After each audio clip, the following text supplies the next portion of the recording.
It was one of those small details that meant nothing at first. A passing moment, a brief flicker at the edge of vision that anyone else would dismiss, forget, never mention again. But something about it stayed with him, not because it was loud or alarming, but precisely because it was subtle, too quiet to be accidental.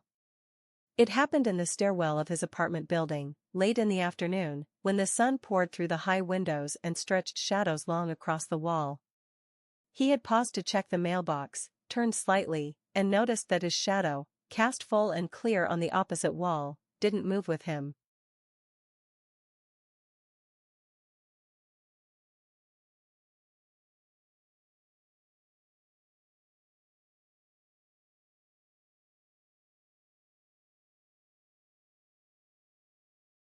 Only for a second.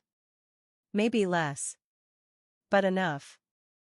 His hand had reached for the envelope, and the movement had felt natural, smooth, but the shadow had lagged behind, as if thinking first, then following. The rational part of his mind snapped into place instantly, trick of the light, multiple sources, maybe the bulb above the stairwell created a delay, or maybe he blinked at the wrong moment. He shook his head and kept walking. But that night, while brushing his teeth, the memory returned with strange intensity, not the image itself, but the sensation it gave him, as if he was being copied, not reflected.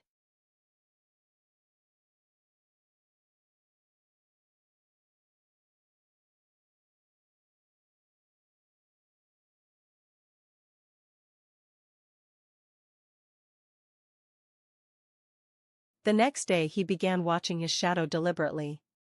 At home, in the bathroom, beneath the overhead light, he made slow, deliberate movements, raised his arm, bent his fingers, turned his head, and the shadow followed perfectly.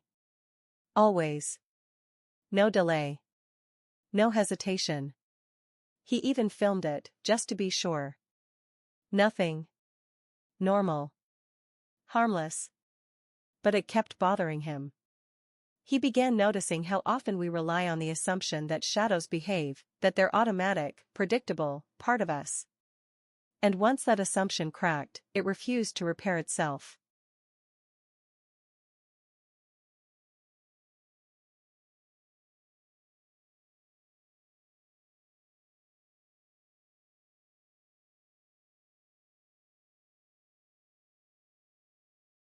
He started catching moments, not every day, but often enough.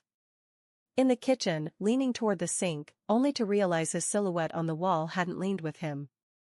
In the elevator, where fluorescent lights above cast a clear outline, he turned his head slightly and saw, in the bottom edge of his vision, that the shadow remained frozen, just for a beat. It wasn't dramatic. It wasn't constant. But it was intentional. That was the part he couldn't shake, that it felt less like a glitch and more like a choice.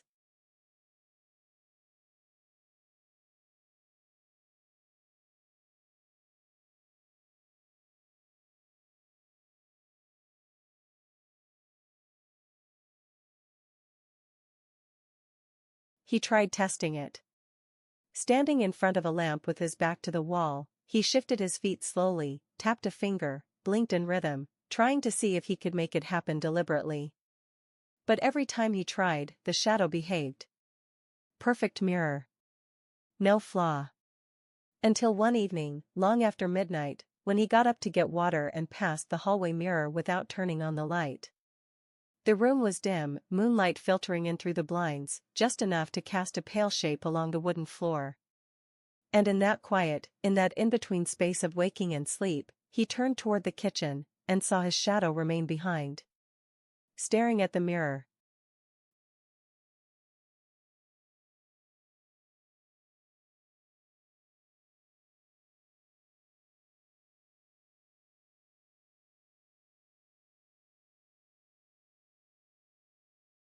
It moved a second later. Or maybe two. No more than that. But it moved after him, not with him. He dropped the glass. It shattered on the tile. He didn't clean it up right away.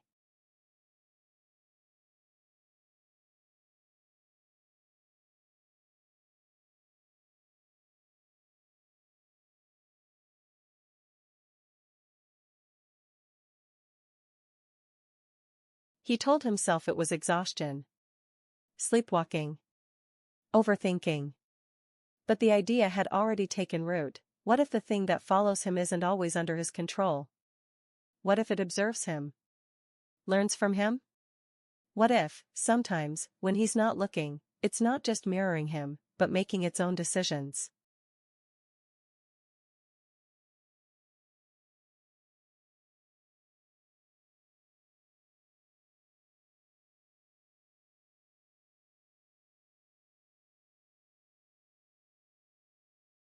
He started covering reflective surfaces.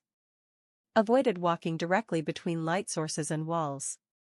He left the hallway dark and only moved when lights were fully on.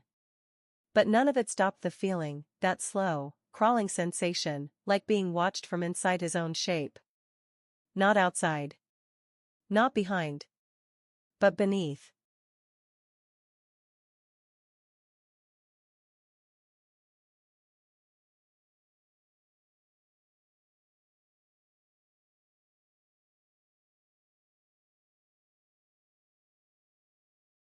Now, each night, he falls asleep with the light on, not to keep the darkness away, but because he needs to see. Because part of him fears that one night he'll open his eyes and find the shadow already standing, waiting, positioned beside the bed, and facing the wrong direction.